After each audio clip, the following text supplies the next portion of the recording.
The Celestial Dragons have started their brutal game of savagely hunting down the residents of God Valley, with certain members of the population being specifically targeted for a specific reason, one that very few even know about. All while Dragon kicks off his rebellion against the World Gov by doing a thing that I suspect will make both his dad and son very, very proud. And by the end of the chapter, all of the heavy hitters we've been waiting for have officially landed on the island, getting us that much closer to the battle that made this such an historic event. Okay, so the chapter picks up immediately after the ending of the last one, with the announcer guy, let's call him MC Dickbag, introducing us to some of the more special rabbits available for the hunt. Rabbits in this case obviously meaning people, not actual rabbits. And what makes these unfortunate souls so special is that each and every one of them are surviving members of the Davy clan, just like Zebek. Well, I mean, not all 150 special rabbits that MC Dickbag talks about in this chapter are, just the 8 or so that he has up here on stage with him. Which I guess confirms that not everyone on God Valley is a member of the Davy clan, or that the clan is even a big percentage of the population, because there's only like, what, 8 of them here? And I would imagine that in the 2 years since Garland discovered that they lived on the island, that the World Gov would have made sure to do thorough research in order to find each and every one of them. Because let's be honest, this hunt is specifically taking place just to eliminate these 8.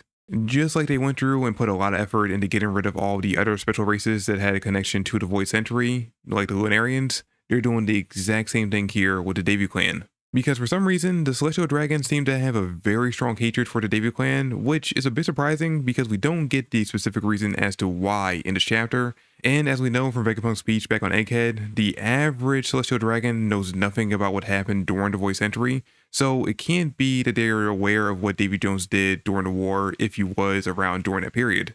And that is a very big if, because as of right now, we don't know for sure if Davy Jones and the Davy clan exactly come from that specific period in history, but it is a very, very strong likelihood given the amount of effort that Emu was putting into this whole event. Now, unfortunately, this does get rid of the fan theory that Shanks and Shamrock's mom might also have been a member of the Davy clan, making the two of them also a part of that special lineage, because if she was, then Garland wouldn't have killed her off screen. He would have waited until this event started to get the extra points. Which is actually a shame because it was an interesting idea that there was a dynamic like this between the twins and Blackbeard. Who, speaking of, we get another look at baby him in this chapter, and Zebek's wife, who is very beautiful by the way. Which honestly isn't that surprising. Oda tends to let the mothers whose only role in the story are to die in flashbacks be a bit more attractive than most. It's part of the reason why I don't think that Ida is actually going to die during this flashback, and that we'll later on discover that she actually is Loki's friend Moza. But what shocked me the most about the big reveal of Blackbeard's mom in this chapter is that all week, once the leak started coming out, I've seen nothing but people claiming that she looks exactly like Robin. Which, I mean, yeah, I don't see it. They both definitely have very similar noses, but honestly, in my opinion, that's about it. Which is a bit of a letdown because the idea of Robin looking identical to Teach's mom sparked the idea of there possibly being some kind of familial connection between the two, making Robin also a member of the Davy clan.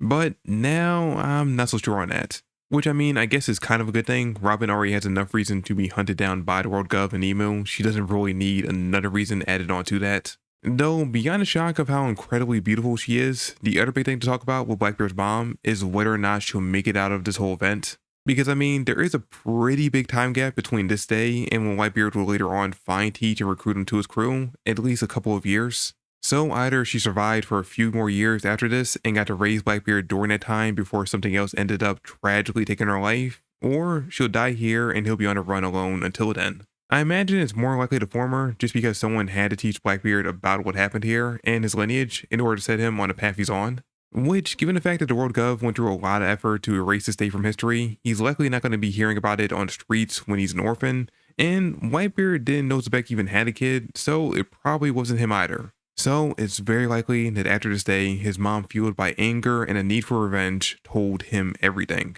I mean everything about this day and why they were specifically targeted, so that he would set out to finish the job his father had started. And look, I said it before and I'll say it again, everything we see Zebek fail to do in his flashback, his son is going to accomplish during the present day, including taking down Emu. I'm not saying he'll be the one to beat Emu, no, that still goes to Luffy or maybe Dragon, depending on how much importance to the story Oda wants to give him. But mark my words, if Blackbeard is not defeated first, then when Emu finally falls, he'll be the one there to finish the job.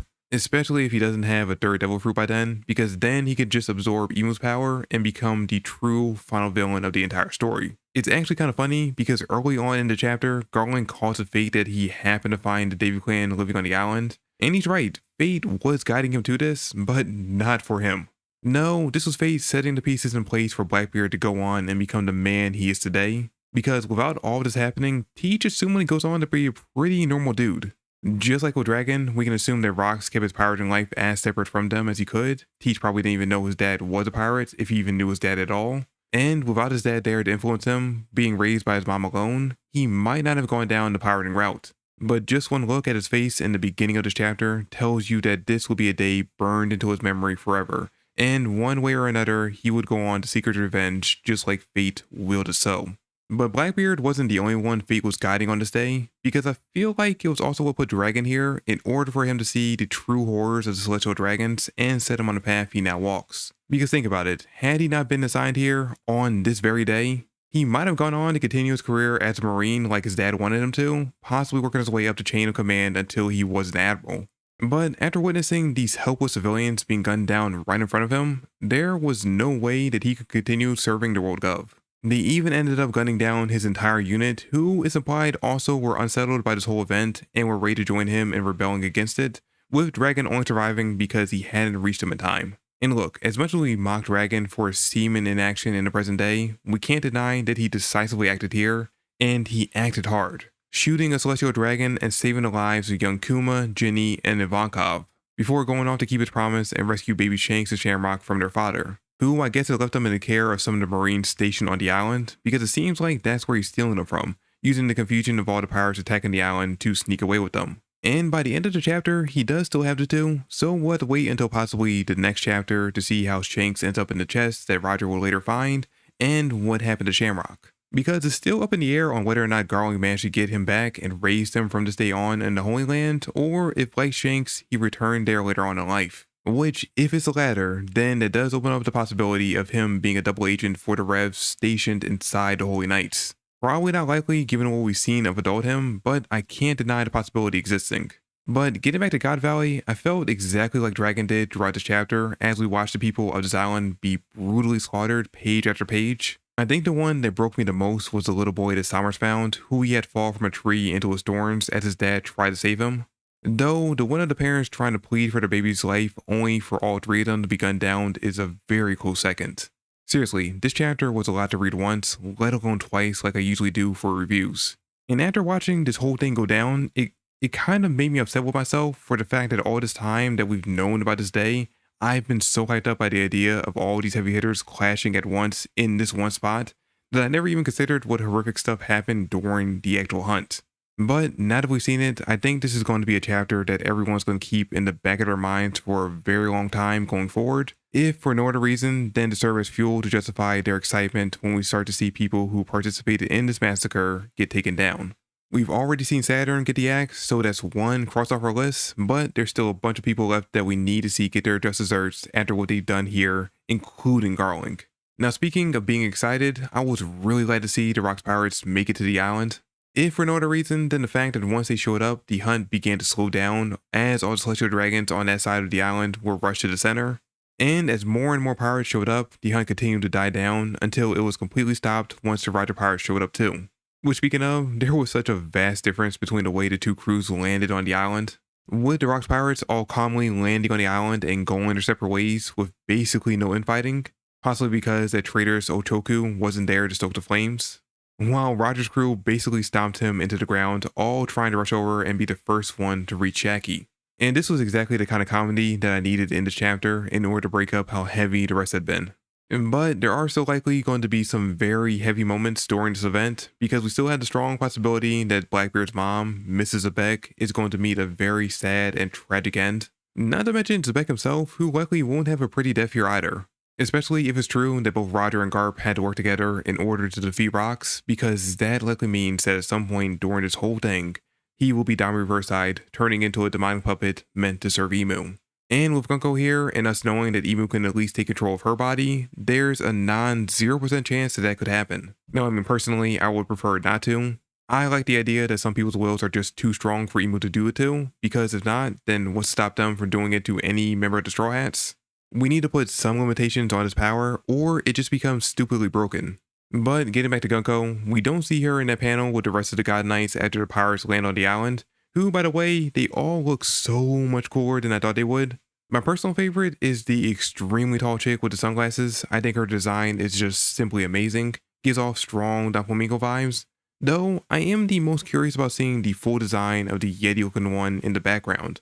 But since we don't see Gunko in this one shot, it made me think that maybe she's already been possessed and Emo is waiting somewhere on the island for Zebek, holding his family hostage. That would be a pretty easy way to get him to bend a knee in a sense. Of course, as if they even know that he has a family, which I won't be convinced they do until we see them say that this was all part of their plan. But aside from all of that, we move along to the end of the chapter where we see Garp finally making it to the island, making a very explosive entrance by throwing a cannonball at a bunch of pirates. I actually got a bit confused during this part because right before he shows up, we saw a panel of Whitebeard and Shiki easily cutting their way through some marines. And then immediately after, we get the sequence of Garp throwing the cannonball and causing a huge explosion. So at first, I thought he was throwing it at them, which got me a bit excited, thinking we might get to see a match between Garp and Whitebeard. But best I can tell, Shiki and Newgate aren't any of the people caught in that explosion. So I guess Oda just forgot to put in some kind of transition here that indicated that we were moving to a different part of the island. Gotta say though, as much as I love Garp, I was not excited over his arrival on the island, at least not as much as I should be. And I think what threw me off is the fact that the Marines who were already there are cheering him on like he's there to save the day from these villainous pirates that are attacking them. But it's like, dude, you're the villains here. Even with the argument that you're just following orders, you still aided in the World Gov essentially massacring an entire island's population. That is not good. Honestly, I felt much more annoyed like Rox and Roger did once they noticed that Garp arrived on God Valley. Because him coming here just to fight Roger has made things so much more complicated and he doesn't even know why. But I do imagine that by the end of this whole thing, he will find out exactly what the Celestial Dragons were doing here on the island, and that will be a major factor as to why he never moved past the rank of Vice Admiral, because he doesn't want to serve directly under people who would happily massacre an entire island. Anyway, we now have the Rider Pirates, Rocks Pirates, God's Knights, and now Garp Squad all present on the island, which means the big battle is now officially ready to begin, which I'm looking forward to reading and breaking down with all of you starting in the next chapter.